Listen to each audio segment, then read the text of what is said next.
नमस्कार, news 1 India देख रहे हैं आप। आपके साथ मैं धर्मराज सिंह। चौथे चरण के लिए मतदान हो चुके हैं। 9 जिलों की 59 सीटों पर वोटिंग हो चुकी है। चौथे चरण में कई मंत्रियों के साथ बड़े चेहरों की किस्मत ईवीएम में कैद हो गई है। बांदा, फतेहपुर, हरदोई, लखीमपुर खीरी, लखनऊ, पीलीभीत, रायबरेली, सीतापुर, उन्नाव में मतदान हुआ। अब 5वें चरण की वोटिंग 27 फरवरी को होगी।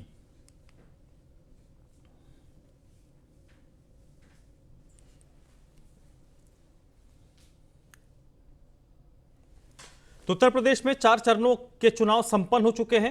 आज उत्तर प्रदेश के 9 जिलों के 59 विधानसभा सीटों पर मतदाताओं ने अपने मताधिकार का इस्तेमाल किया। अंतिम नतीजे अभी तक नहीं आए हैं, लेकिन शाम को 5 बजे तक के जो फिगर थे वो 55 से 60% के बीच नजर आ रहे थे। विशेष बात यह है कि आज राजधानी लखनऊ के 9 विधानसभा सीटों पर भी वोट डाले गए हैं। कई दिग्गजों की किस्मत ईवीएम में कैद हो गई है। अब 10 मार्च को जब ईवीएम खुलेगा तब पता चलेगा कि मतदाताओं ने किन के दावों पर भरोसा जताया है और किन को अपना मत दिया है।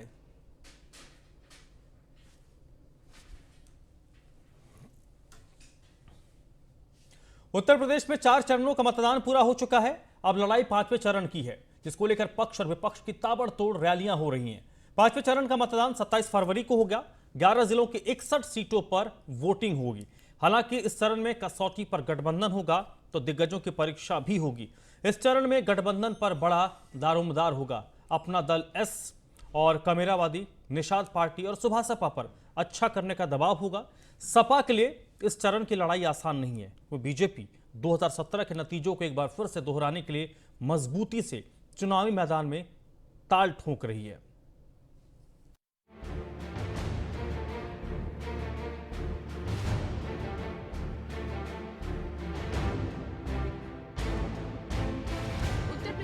चुनावी शोर जारी है। वार पलटवार के बीच चौथे चरण का मतदान खत्म हो गया। अब 5वें चरण के लिए चुनावी प्रचार चरम पर है। 5वें चरण में ही साइकिल अपनी रफ्तार बढ़ाने की कोशिश में जुटी हुई है, लेकिन बीजेपी के गढ़ में सपा के लिए साइकिल दौड़ाना इतना आसान नहीं है। 27 फरवरी को यूपी के 11 जिलों की 61 सीटों पर वोट डाले जाएंगे। 11 जिलों की 61 सीटों पर मतदान। अमेठी, अयोध्या, बहराइच, बाराबंकी, चित्रकूट, गोंडा, कौशाम्बी, प्रतापगढ़, प्रयागराज, श्रावस्ती, सुल्तानपुर। 61 सीटों पर कुल 693 प्रत्याशी हैं। इनका राशन उसे भी लूट लेते थे।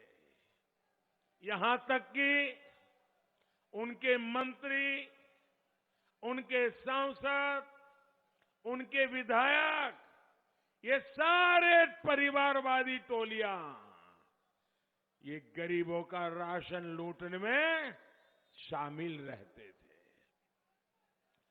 भाजपा सरकार ने गौर परिवारवादियों के इन सारे खेलों का भी द एंड कर दिया है।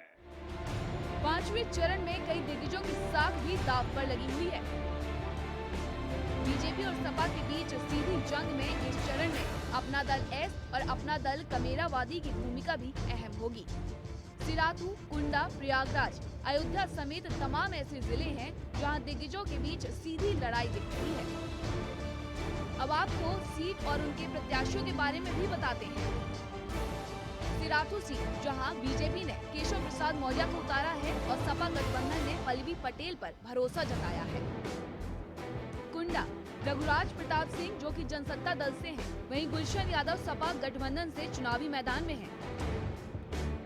प्रयागराज दक्षिणी सीट, नंद कुमार नंदी बीजेपी से और सपा गठबंधन से रईस चंद्र शुक्ला चुनावी मैदान में हैं। प्रयागराज पश्चिमी सीट, सिद्धार्थ नाथ सिंह बीजेपी और ऋचा सिंह सपा गठबंधन। बहराइच सदर सीट, अनुपमा जायसवाल बीजेपी, याशिर शाह सपा गठबंधन। मनकापुर सीट, रमापति शास्त्री बीजेपी, रमेश गौतम सपा गठबंधन। अयोध्या सदर, वेद प्रकाश यादव बीजेपी, पवन पांडे सपा गठबंधन। नौजवानों को नौकरी के नाम पर कैसे उन्हें गुमराह किया जाता था, वे आज भी झूठे वायदे कर रहे हैं। सावधान रहने की आवश्यकता है। याद रखना, उनके समय सुरक्षा का खतरा था। उनके समय में नौकरी निकलती थी, उसमें वसूली शुरू हो जाती थी, न्यायालय रोक लगाता था। हमारी सरकार के समय 5 लाख नौजवानों को सरकारी नौकरी पारदर्शी तरीके से मिली और वर्तमान में हमने तय किया है आने वाले 5 साल में हर परिवार के एक नौजवान को रोजगार या नौकरी के साथ जोड़ने का काम करेंगे। अगर हम बात करें इस 5वें चरण की सीटों की, तो 2017 में बीजेपी गठबंधन ने इस सीटों पर बाजी मारी थी, जबकि समाजवादी पार्टी को मुंह की खानी पड़ी। मतलब साफ है, 5वें चरण की लड़ाई समाजवादी पार्टी के लिए बीजेपी के गढ़ में सेंध लगाने जैसा है। ये जो अभी तो सपा जो सरकार बनाने के सपने देख रही है, इनका सपना चकनाचूर हो जाएगा। आप लोग अच्छे प्रकार से जानते हैं कि जब जब समाजवादी पार्टी सत्ता में रही है तो सपा सरकार के दौरान सबसे ज़्यादा उत्पीड़न दलितों का हुआ है, पिछड़ों का हुआ है, और ये भी मैं आपको बताना चाहती हूँ गरीबों का हुआ है, और अपर कास्ट समाज में से ब्राह्मण समाज का भी उत्पीड़न बड़े पैमाने पर हुआ है। तो अभी तो वो सब केवल बयानबाजी से ही उनके जो फॉलोवर्स हैं, जो उनके अनुयायी हैं, उनके दिमाग खराब हो गए। अभी तो वो सत्ता में भी नहीं आए हैं और आने वाले भी नहीं हैं। अब 2017 के नतीजों के बारे में भी जानिए। कुल सीट 61, बीजेपी के हिस्से आई 50 सीटें, सपा 6 सीट, कांग्रेस 1 सीट, अपना दल एस 2 सीट और अन्य के खाते में 2 सीट गई। ये लोग पहले डोर टू डोर प्रचार कर रहे थे, घर घर जाके प्रचार कर रहे थे। जब से घरों में लोगों ने इन्हें लाल वाला सिलेंडर दिखा दिया है, ये अब घर घर जाके प्रचार नहीं कर पा रहे, दूर से ही प्रचार कर रहे हैं। और एक तो नेता उनके ऐसे हैं कि थूक लगा करके पर्चा बांट रहे थे, और अभी उनका एक लैपटॉप वाला जो स्टेटमेंट है, हर आदमी सुन रहा है, लोटपोट हो जा रहा है जो सुन रहा है। 5वें चरण की लड़ाई दिलचस्प होती जा रही है। इन 11 जिलों में जहां बीजेपी का दबदबा कायम है, तो सपा के लिए अपनी जमीन तैयार करने की चुनौती है। सपा के लिए ये राह इतनी आसान नहीं, क्योंकि 5वें चरण के रण में बीजेपी के कई दिग्गज मैदान में हैं।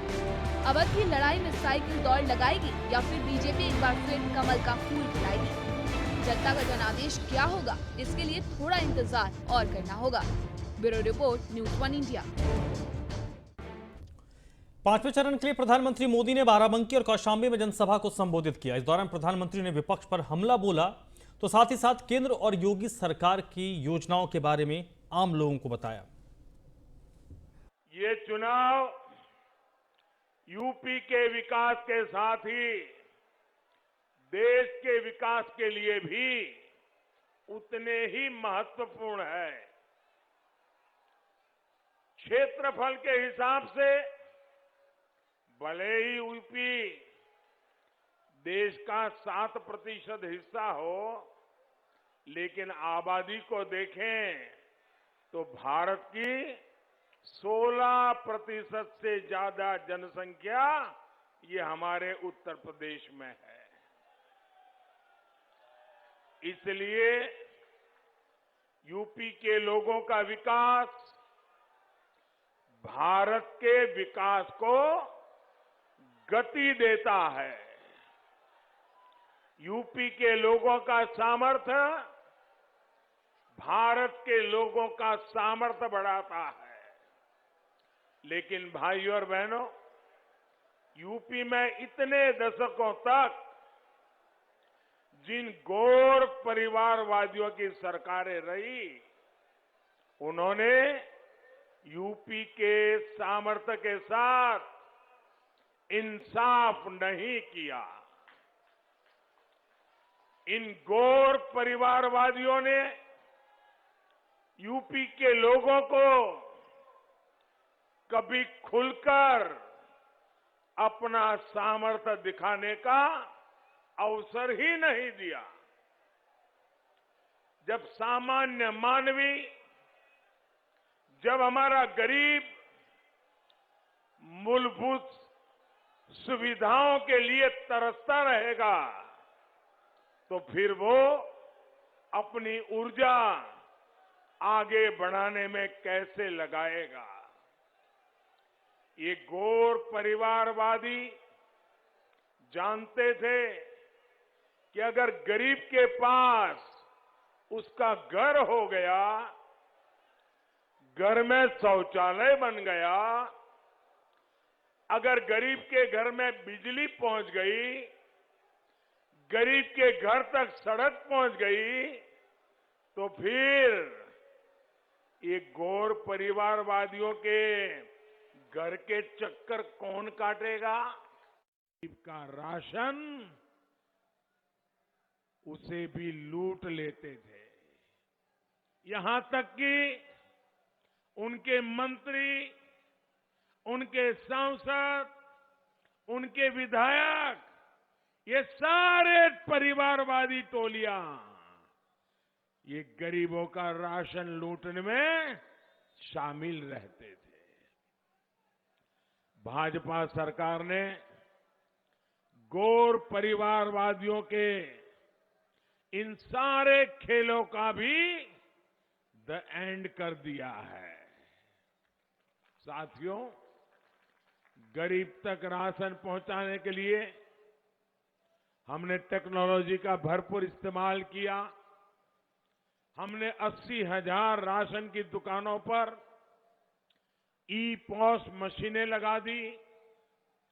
हमने बायोमेट्रिक तकनीक के जरिए ये सुनिश्चित किया कि राशन उसी को मिले जो उसका हकदार है।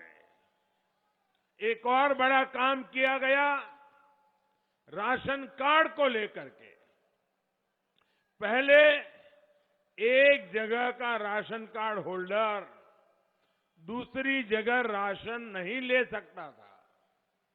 इसलिए भाजपा सरकार ने राशन कार्ड को पोर्टेबल बनाया।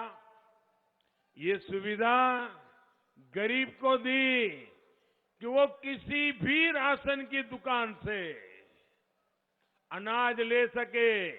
वो उत्तर प्रदेश में है तो भी ले सकेगा, वो मुंबई जाएगा तो भी ले सकेगा, वो तमिलनाडु जाएगा तो भी ले सकेगा, वो मध्य प्रदेश जाएगा तो भी ले सकेगा, वो अहमदाबाद जाएगा तो भी ले सकेगा। बीजेपी अध्यक्ष जेपी नड्डा 5वें चरण के लिए प्रचार प्रसार कर रहे हैं। प्रयागराज के फूलपुर और हंडिया में उन्होंने जनसभा किया। इस दौरान क्या कुछ उन्होंने कहा वो आपको सुनवाते हैं।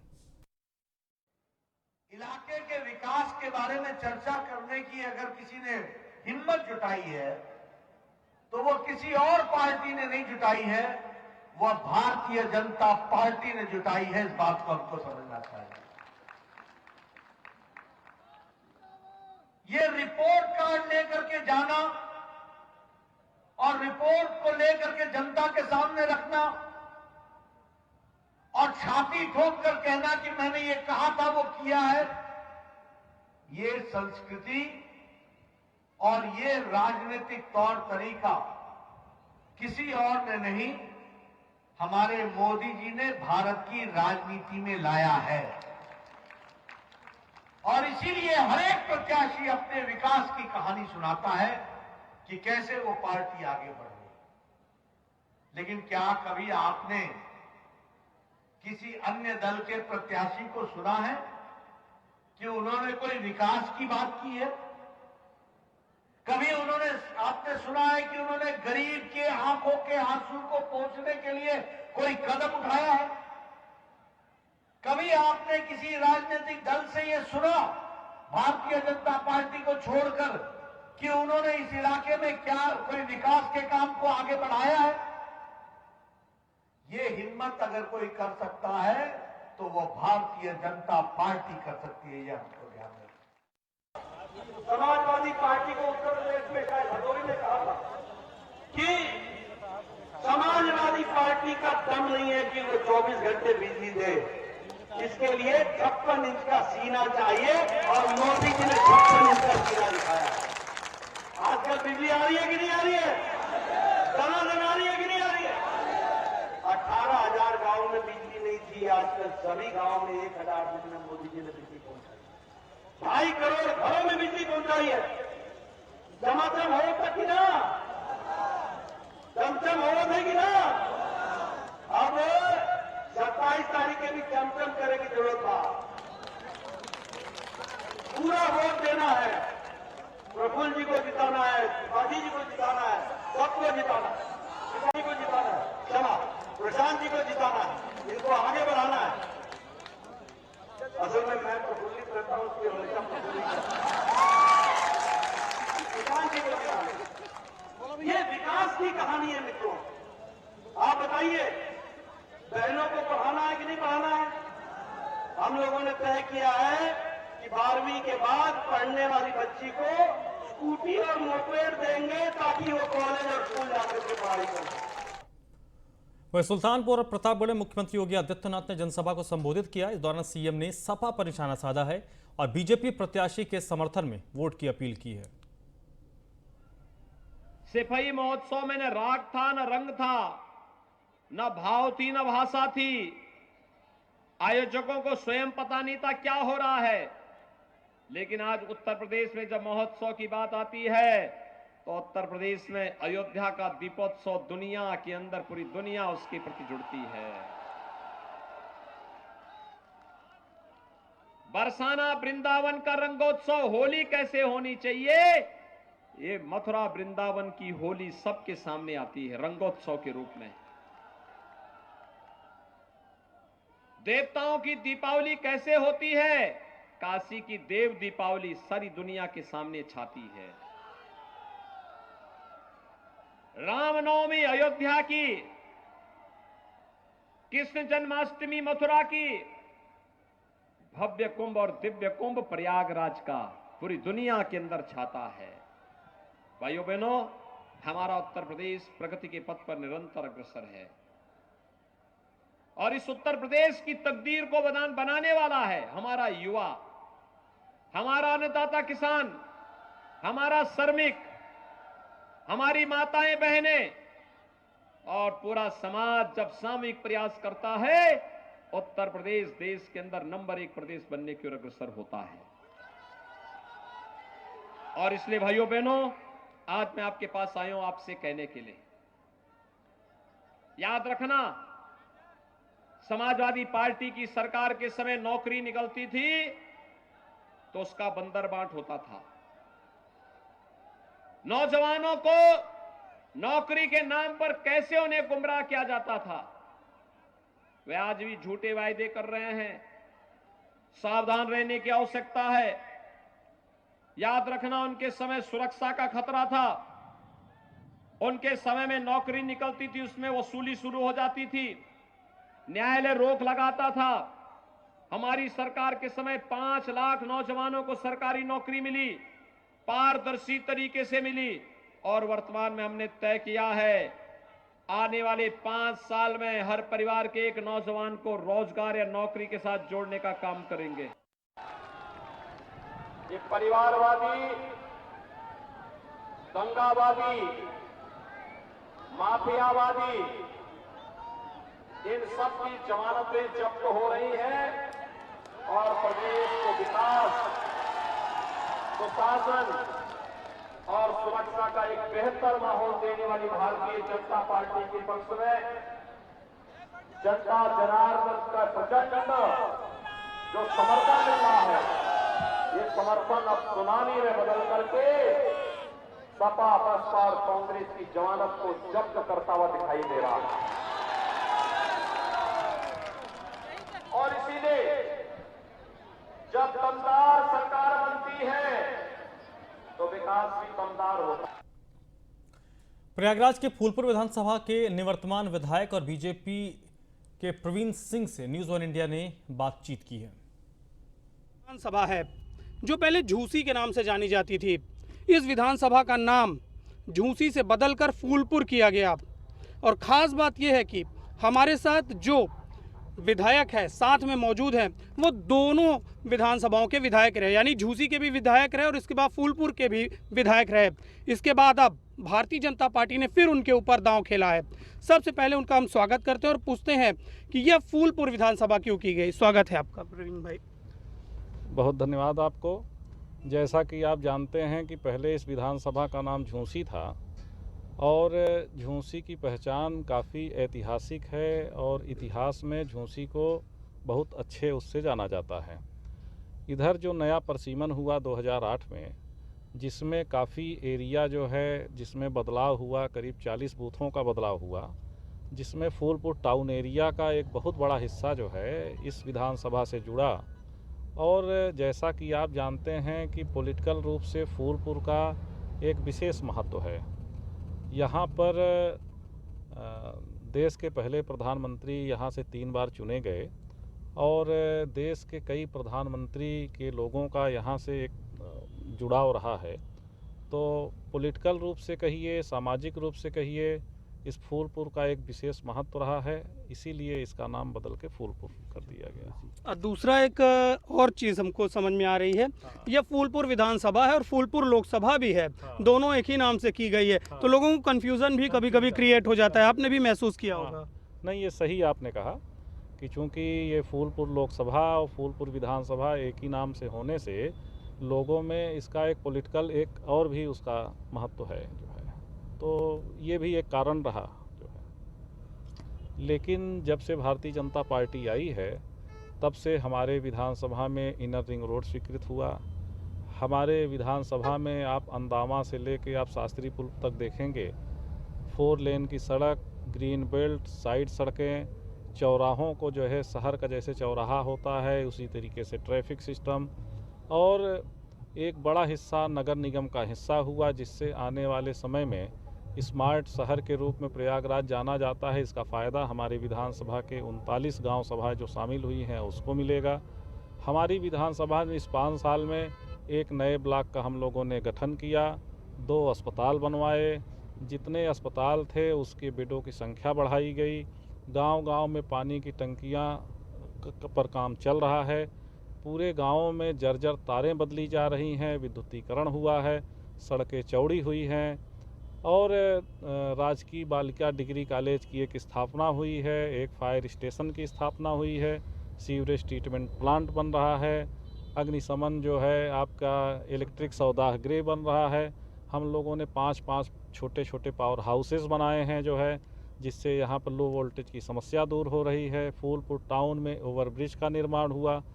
हमारा कहने का जो मकसद है, चाहे स्वास्थ्य हो, चाहे शिक्षा हो, चाहे पानी हो, चाहे बिजली हो, चाहे सड़क हो, हर तरफ एक विकास का वातावरण दिखाई पड़ा है। कान काबिज रखना चाहते हैं आप, और क्या आगे की योजनाएं आपके दिमाग में चल रही है जिससे इस क्षेत्र को, फूलपुर विधानसभा को लोग अलग से जानें? देखिए, हम लोगों की जो योजना है आगे, हम लोगों की योजना है कि इसको आधुनिक फूलपुर के रूप में इसको डेवलप किया जाए, जिसमें हम लोग चाहते हैं कि जो मेट्रो का फर्स्ट फेज है वो हमारे यहाँ से उसकी शुरुआत हो। अभी हम लोगों ने इलेक्ट्रिक बस चलवाने की शुरुआत की है, परिवहन की व्यवस्था पूरी इलेक्ट्रिक और CNG से हो, जिससे यहाँ पर पॉल्यूशन की तमाम जो ये समस्याएं हैं वह ख़त्म हो। और जो सबसे बड़ा हम लोगों की प्राथमिकता है वो प्राथमिकता है कि गांव-गांव में समूहों के माध्यम से महिलाएं आत्मनिर्भर बन रही हैं। पहले जो समूह कागज़ पर चलते थे, आज गांव-गांव में वह समूह दिखाई पड़ रहे हैं और महिलाओं में एक नए चेतना का विकास हुआ है।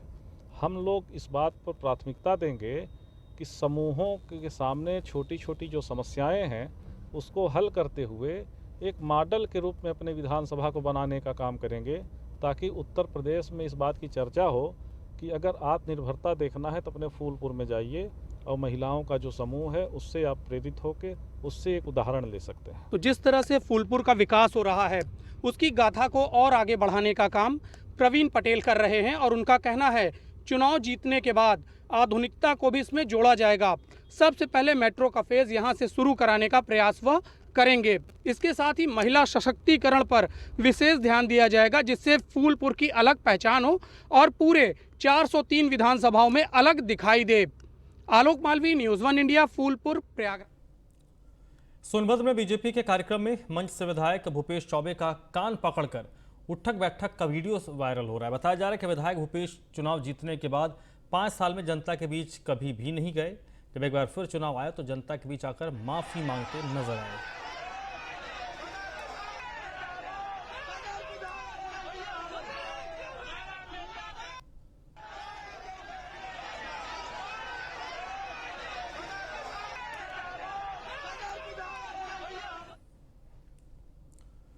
सिद्धार्थनगर जिले में गोरखपुर से बीजेपी के सांसद अभिनेता रविकिशन ने रोड शो किया। डुमरियागंज विधानसभा से शुरू हुए रोड शो का इटवा विधानसभा क्षेत्र में जोरदार स्वागत हुआ। इटवा विधानसभा से बीजेपी के टिकट पर बेसिक शिक्षा मंत्री सतीश द्विवेदी चुनाव लड़ रहे हैं। रविकिशन ने लोगों से सतीश द्विवेदी के पक्ष में वोट की अपील की। रविकिशन ने इटवा के महादेव गुरुहू पर आयोजित जनसभा को संबोधित किया। बीजेपी प्रत्याशी सतीश द्विवेदी ने कहा कि इस बार पूरी तरह योगी और मोदी की लहर चल रही है। स्थानीय जनता क्षेत्र और यूपी के विकास को देखते हुए फिर से प्रदेश में बीजेपी की सरकार बनाने के लिए आतुर है। इटवा की जनता ने 2017 में जाति धर्म की राजनीति से ऊपर उठकर, मुकदमेबाजी की राजनीति से ऊपर उठकर इटवा जो पिछड़ा हुआ था, जो उत्तर प्रदेश के सबसे पिछड़ी विधानसभाओं में से एक था, उस पिछड़ेपन को दूर करने के लिए, इटवा के विकास के लिए वोट दिया था। और इटवा की उस अपेक्षा को मोदी योगी की सरकार ने उनके बेटे, उनके विधायक सतीश द्विवेदी ने पूरा करने का प्रयास किया है। जिस इटवा में एक भी नगर पंचायत नहीं था, आज इटवा बिस्कोर नगर पंचायत है। जहां एक भी राजकीय इंटर कॉलेज, डिग्री कॉलेज नहीं था, आज दोनों बन रहा है, बन गया है। इटवा में पशु अस्पताल बन गया, इटवा में चौड़ी चौड़ी सड़कें बन रही हैं, इटवा में ITI पॉलिटेक्निक बन रहा है, इटवा में रोडवेज, फायर स्टेशन और मिनी स्टेडियम बनने का मार्ग प्रशस्त हो रहा है। इटवा की जनता ने देखा है कि जो काम पिछले 50 सालों में नहीं हुआ वो इन 5 सालों में हुआ है। इसलिए आज इटवा मेरे साथ खड़ी है, मुझे आशीर्वाद दे रही है और पिछली बार से अधिक मतों से जीत कर इटवा से जाऊंगा। देखिए, इस बुलेटिन में फिलहाल इतना ही।